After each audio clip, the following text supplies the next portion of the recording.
इस दुनिया में जब भी हम नकारात्मकता का सामना करते हैं, सकारात्मक सोच एक ऐसी शक्ति है जो हमें सही दिशा में आगे बढ़ने के लिए प्रेरित करती है। सकारात्मक सोच का अर्थ केवल खुश रहना नहीं है, यह एक मानसिकता है जो हमारी सोच और दृष्टिकोण को प्रभावित करती है। हमें मुश्किल समय में भी उम्मीद की किरण दिखाती है। जब हम अपनी सोच को सकारात्मक बना लेते हैं तो हम अपने चारों ओर के वातावरण को भी बदलने लगते हैं।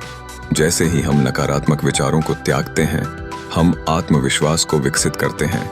आत्मविश्वास हमें उस चुनौती का सामना करने का साहस देता है जिसे हम पहले असंभव समझते थे। उदाहरण के लिए, एक छात्र जो हमेशा अपनी क्षमताओं पर संदेह करता है, यदि सकारात्मक सोच को अपनाता है तो वह असुरक्षा को पीछे छोड़कर अच्छे परिणाम हासिल कर सकता है। पॉजिटिव थिंकिंग का प्रभाव न केवल व्यक्तिगत स्तर पर बल्कि समाज में भी गहरा होता है। जब लोग एक दूसरे को प्रोत्साहित करते हैं और सकारात्मकता का संचार करते हैं तो यह एक प्रेरणादायक चक्र बनाता है। लोग एक दूसरे के साथ जुड़ने लगते हैं, सहयोग करने लगते हैं और एक सामूहिक दृष्टिकोण बनाते हैं। यह समाज में बदलाव लाने का एक शक्तिशाली माध्यम हो सकता है। हालांकि सकारात्मक सोच का सफर हमेशा आसान नहीं होता। कभी-कभी हमें मुश्किल समय से गुजरना पड़ता है। परीक्षा, फेलियर या व्यक्तिगत समस्याओं के समय सकारात्मक सोच को बनाए रखना चुनौतीपूर्ण हो सकता है, लेकिन यहीं पर हमें अपनी सोच को मजबूती से पकड़ने की आवश्यकता है।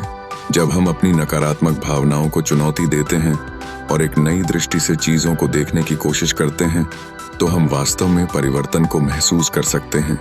अंत में, सकारात्मक सोचना केवल एक आदर्श नहीं बल्कि एक अभ्यास है। इसे अपनाना और अपने जीवन का हिस्सा बनाना आवश्यक है। हमें हर दिन अपने अंदर के नकारात्मक विचारों को चुनौती देना चाहिए और अपने आप को याद दिलाना चाहिए कि हम क्या कर सकते हैं। सकारात्मक सोच की शक्ति है जो हमें न केवल व्यक्तिगत विकास में बल्कि समाज के विकास में भी मदद करती है। सकारात्मक सोच को अपनाने के साथ हम एक उज्जवल भविष्य की दिशा में कदम बढ़ा सकते हैं। फेसबुक पर देख रहे हैं तो फॉलो कीजिए और यूट्यूब पर देख रहे हैं तो सब्सक्राइब कीजिए।